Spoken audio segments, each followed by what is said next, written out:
আসসালামু আলাইকুম। আশা করি আপনারা অনেক ভালো আছেন। আজকে আপনাদের সামনে আরেকটি ক্লাস নিয়ে হাজির হয়েছি, সাবজেক্ট প্রিফিক্সের ব্যবহার।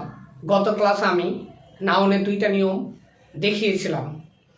প্রথম নিয়ম ছিল আর্টিকেলের পরে গ্যাপ থাকলে উক্ত গ্যাপে নাউন হবে।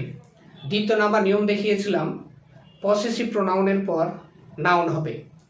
আজকে আরও দুইটি নিয়ম আপনাদেরকে দেখাবো। আপনারা যদি ক্লাসটি মনোযোগ সহকারে দেখেন তাহলে নাউনের ব্যবহারটা কোথায় কোথায় নাউন হয় আপনারা শিখতে পারবেন। আরেকটি বিষয় আপনাদেরকে বলবো যে খাতা এবং কলম নিয়ে বসবেন। আমি যে জিনিসগুলো আপনাদেরকে বলবো এইগুলো খাতাতে লিখে রাখবেন এবং এইগুলো যদি মুখস্থ করতে পারেন আশা করি নাউন কোথায় কোথায় বসে এটা খুব সহজে আপনি আইডেন্টিফাই করতে পারবেন। তো আপনাদেরকে আরেকটি নিয়ম আমরা আপনারাকে দেখাই, সেটা হচ্ছে প্রিপোজিশনের পর যদি গ্যাপ থাকে, গ্যাপ মানে কি শূন্যস্থানটা থাকে, উক্ত গ্যাপে নাউন হবে। কি প্রিপোজিশনের পর, প্রিপোজিশন কোনগুলো? In, out, of, on, over, into, under, এই যে এগুলোকে কি বলা হয়? প্রিপোজিশন। এই প্রিপোজিশনের পর যদি গ্যাপ থাকে উক্ত গ্যাপে কি হবে? নাউন হবে। তবে শর্ত হচ্ছে গ্যাপ আছে তারপরে আর কোনো নাউন থাকা যাবে না। যদি নাউন চলে আসে, প্রিপোজিশন আছে, গ্যাপ আছে, তারপরে নাউন দেওয়া আছে, তাহলে কিন্তু প্রিপোজিশনের পরে আর নাউন ইউজ করতে আপনারা কখনোই পারবে না। তখন আপনাদেরকে অ্যাডজেক্টিভ ইউজ করতে হবে। তো যেহেতু আমরা নাউন কিভাবে ব্যবহার হয়, কিভাবে করতে হয়, এটা আমরা দেখব। Without honest peace and happiness is impossible. সততা, অনেস্টি মানে কি? সততা, মানে সততা ছাড়া সুখ শান্তিটা অসম্ভব। তো উইদাউটটা হচ্ছে কি? প্রিপোজিশন। উইদাউটটা যেহেতু প্রিপোজিশন, সেহেতু প্রিপোজিশনের পরে কি হবে? আমার নাউন হবে। অনেস্ট হচ্ছে কি? অ্যাডজেক্টিভ, একে আমরা ওয়াই যোগ করে আমরা কি করব? নাউন বানাবো। তাহলে অনেস্ট থেকে কি হবে? অনেস্টি। একটা জিনিস ভালো করে মনে রাখে যে T Y I T Y যুক্ত করে কি করতে হয়? রুট ওয়ার্ডের সাথে আই টি ওয়াই যোগ করে নাউন বানাতে হয়। তাহলে আমরা বুঝতে পারলাম যে প্রিপোজিশনের পরে কি হবে? নাউন বসাতে হবে। তাহলে রুট ওয়ার্ডের সাথে আমরা কি যুক্ত করব? ওয়াই যুক্ত করলে আমার নাউন হয়ে যাবে। এর জন্য আপনাদেরকে বলি, একটা ওয়ার্ডের যে 4টা ফর্ম বেছে বেছে আপনারা আপনাদের যে সিলেবাসে মডেলে আছে, যে জিনিসগুলো পরীক্ষাতে আছে, ওই ওয়ার্ডগুলো আপনারা চেষ্টা করবেন 4টা করে ওয়ার্ড ফর্মগুলো মুখস্থ করতে। তবে সবগুলো থাকে না, কিছু কিছু 2টা একই আছে। তো আপনারা অবশ্যই ভালোভাবে এগুলো মুখস্থ করে নেবেন। দ্বিতীয় বিষয়, he realise that excessive greed leads to destroy. এখন দেখেন টু এর পরে আমার কি আসছে? আমার শূন্যস্থান বা গ্যাপ আসছে। তাহলে টু হচ্ছে কি বলেন তো? প্রিপোজিশন। প্রিপোজিশনের পরে কি বসে? নাউন বসে। নাউন এর পরে কিন্তু আর কোনো ওয়ার্ড নাই। কিন্তু আমার কথা বুঝতে পারছেন কি? ডিস্ট্রয়ের পর গ্যাপের পর আর কিন্তু ওয়ার্ড দেওয়া নাই।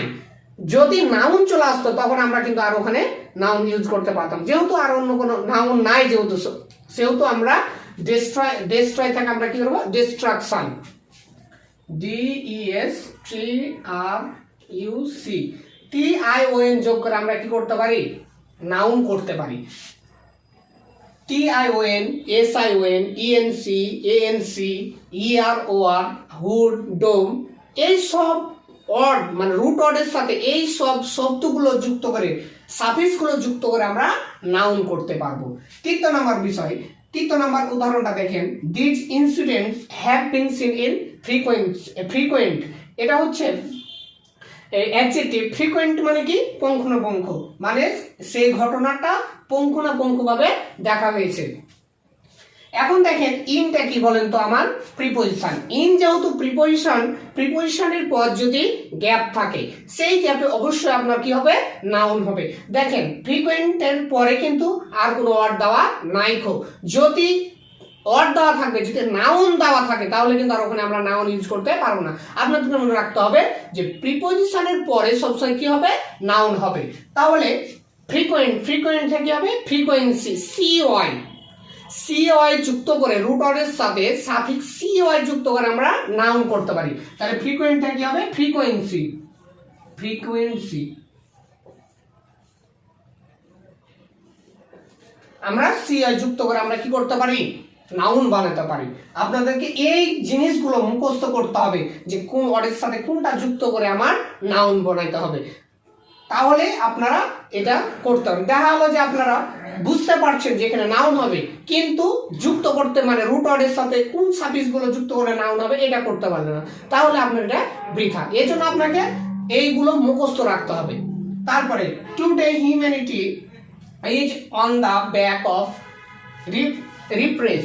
এখন দেখেন অফটা কি বলেন তো? প্রিপজিশন। অফ যেহেতু প্রিপজিশন, তাহলে প্রিপজিশনের পরে কি হবে? নাউন হবে। প্রিপজিশনের পরে কি হবে? নাউন হবে। তাহলে আমরা রিপ্রেসের সাথে আইওএন যোগ করে, অর্থাৎ সান মানে এস তো দেওয়া আছে, তাহলে আইওএন যুক্ত করে আমরা কি করতে পারি? নাউন বানাতে। রুট ওয়ার্ডের সাথে আমরা কি যোগ করব?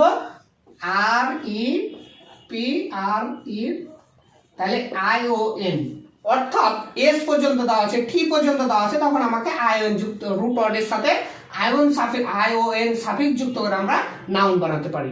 এইভাবে আপনারা যদি প্র্যাকটিস করেন তাহলে কিন্তু খুব সহজেই আপনারা নাউন কোন কোন জায়গাতে ইউজ হবে আপনারা। আমরা আরেকটি নিয়ম দেখব, সেটি হচ্ছে সাবজেক্টের স্থানে নাউন বসবে। সাবজেক্টের স্থানে কি বসবে? নাউন বসবে। এখন প্রশ্ন হতে পারে যে সাবজেক্ট কাকে আমরা কিভাবে বুঝবো? মূল ভার্বের আগের অংশকে কি বলা হয়? সাবজেক্ট বলা হয়। তাহলে সাবজেক্টের স্থানে কি বসবে? নাউন বসবে। এখন আপনারা বলতে পারেন যে স্যার আমরা তো দেখি অনেক সেন্টেন্স আছে যেগুলোতে অ্যাডজেক্টিভ বসে, আবার অ্যাডভার্বও বসে, তাহলে আমরা কি শুধু নাউনই মানে ওখানে আমরা পাবো? আমি আপনাদেরকে বলি যে যদি অ্যাডজেক্টিভ হয়, যদি কি হয় অ্যাডজেক্টিভ হতে চায়, দেখা গেল যে নাউনের আগে গ্যাপ আছে, সেই ক্ষেত্রে আপনার ওখানে কি হবে? অ্যাডজেক্টিভ হবে। অথবা অ্যাডজেক্টিভের যে নিয়মগুলো আছে, যে ওয়ার্ডের পরে অ্যাডজেক্টিভ হয় সেম একই, তবে অধিকাংশই ক্ষেত্রে যদি অ্যাডজেক্টিভ হতে চাই সাবজেক্টের জায়গাতে, তাহলে নাউনের আগে গ্যাপ থাকবে। এবার বলতে পারেন যে অ্যাডভার্বও হতে পারে, হ্যাঁ অ্যাডভার্ব সাবজেক্টের জায়গাতে হতে পারে। সেখানে কিছু আছে যে অধিকাংশই কিন্তু অ্যাডভার্বগুলো সেন্টেন্সের উপরে প্রভাব ফেলে না। দেখা গেল যেমন আমি এখানে লিখেছি যে ইনফ্যাক্ট, প্রকৃতপক্ষে, ইভেনচুয়ালি, অবশেষে, যে ওই ওয়ার্ডগুলো সেন্টেন্সের উপরে কোন কিছু প্রভাব ফেলে না, তখন আমরা বুঝতে পারবো যে এখানে কি হবে? অ্যাডভার্ব হবে। আর অ্যাডভার্ব যদি হয়, আরেকটা কৌশল আছে যে যদি গ্যাপ থাকে তাহলে গ্যাপের পরে নাউন অথবা প্রোনাউন থাকবে। এই জিনিসটা আপনারা ভালো করে মনে রাখবেন যে যদি অ্যাডভার্ব হতে চাই তাহলে গ্যাপের পরে কি থাকবে? নাউন অথবা প্রোনাউন। আরেকটা যদি কমা দেওয়া থাকে, কি দেওয়া থাকে? কমা, গ্যাপ দেওয়া আছে তারপরে কমা দেওয়া আছে, তাহলে বুঝে নেবেন যে এখানে কি হবে? অ্যাডভার্ব হবে। তাহলে বুঝতে পারলেন যে অ্যাডজেক্টিভ কোথায় বসবে? নাউনের আগে অ্যাডজেক্টিভ বসবে, অ্যাডভার্ব বসলে গ্যাপের পরে নাউন অথবা প্রোনাউন থাকবে, আর অথবা গ্যাপ দেওয়া থাকবে ওর পরে কি দেওয়া থাকবে? কমা। তাহলেই বুঝতে পারবেন এখানে অ্যাডভার্ব। এই দুটো সিচুয়েশন বাদ দিয়ে তাহলে কি বসবে? নাউন বসবে। নাউনের কিছু কিছু সিস্টেম আছে, সাবজেক্টের জায়গাতে নাউন বসবে। তো আমরা তাহলে উদাহরণগুলো দেখি। ইনফ্যাক্ট, তাহলে এখানে কমা দিয়েছি, তাহলে এই ওয়ার্ডটার কোনো আর কি নাই, ভ্যালু নাই, তো সেন্টেন্সের উপরে প্রভাব ফেলবে না। তাহলে moral is one of the greatest virtue, নৈতিকতা একটি কি মানে মহৎ গুণ। এখন দেখেন যে ইজটা আমার কি এখানে মূল ভার্ব, তাহলে মূল ভার্বের আগে কি হয়? সাবজেক্ট, তাহলে সাবজেক্টের স্থানে কি হবে? নাউন বসবে। এখানে অ্যাডজেক্টিভ হওয়ার কোনো সুযোগই নাই, চান্স নাই। কেন নাই? কারণ এর পরে আর কোনো নাউন নাই। আবার যদি কি হয়, এটা যদি অ্যাডভার্ব হতে চাই, তাহলে অ্যাডভার্ব হতে গেলে যে গ্যাপের পরে নাউন অথবা প্রোনাউন অথবা এভাবে ইনভার্ট না এভাবে কমা দেওয়া থাকবে। তো দেখেন তারপর আছে কি? নাই। তাহলে আমরা এখানে সহজভাবে বলতে পারি যে সাবজেক্টের জায়গাতে নাউন বসবে। এবার মোরাল আছে, মোরাল থেকে কি হবে? মোরালিটি, আইটিআই যুক্ত করে রুট ওয়ার্ডের সাথে আইটিআই প্রিফিক্স না সাফিক্স যুক্ত করে আমরা নাউন করতে পারি। তাহলে মোরাল থেকে কি হবে? Morality.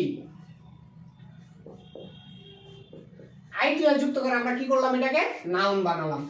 Nobel is another virtue, Nobel is another virtue মানে নোবেল মানে হচ্ছে কি? মহৎ বলতে পারি। এটা আরেকটি গুণ। তাহলে এখন দেখেন ইজটা কি আমার মূল ভার্ব এখানে, তার মূল ভার্বের আগে কি হয় সাবজেক্ট হয়, সাবজেক্টের জায়গাতে কোন পার্ট স্পিচ হয় নাউন হয়। তাহলে নবেল, নবেল থেকে কি হবে নবেলিটি, কি হবে নবেলিটি।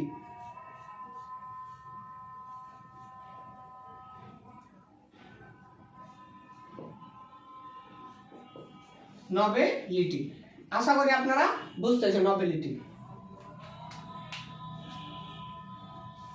এবার আমরা দেখব তৃতীয় নাম্বার বিষয়, যে honest is the best of all virtue. আপনারা এটা অনেক আপনারা জানেন এই উদাহরণটা।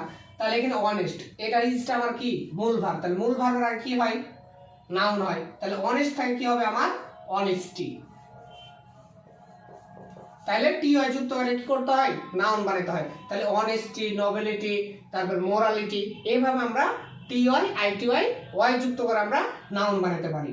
আবার short of money makes our life deferrable. তাহলে এখন দেখেন, তাহলে এই জায়গাটা এই যে মেক্স আমার কি এটা মূল ভার্ব, তাহলে মূল ভার্বের আগের অংশতে আমরা কি করব সাবজেক্ট বানাবো। শর্ট অফ মানি, অল্প টাকা যেটাকে বলা হয়। তাহলে এখন দেখেন, তাহলে শর্ট এটা হচ্ছে গ্যাপ দেওয়া আছে সাবজেক্টের জায়গাতে, তাহলে এখানে আমার কি বসবে নাউন বসবে শর্ট। তাহলে শর্ট থেকে কি হবে শর্টেজ, এ জি ই যুক্ত করে কি করতে হয় নাউন বানাতে হয়। রুট ওয়ার্ডের সাথে সাফিক্স এ জি ই, যেমন ম্যারেজ, শর্টেজ, লাগেজ, এভাবে বন্ডেজ, এভাবে এ জি ই যুক্ত করে আমরা নাউন বানাতে পারি। তাহলে শর্ট থেকে কি হবে আমার শর্টেজ, এ জি ই, তাহলে এ যুক্ত করে আমরা নাউন বানাতে পারি। আশা করি আপনারা এই ক্লাসটি আপনাদেরকে অনেক ভালো লেগেছে। এই জন্য আপনাদেরকে সবাইকে ধন্যবাদ। আসসালামু আলাইকুম ওয়া রাহমাতুল্লাহি।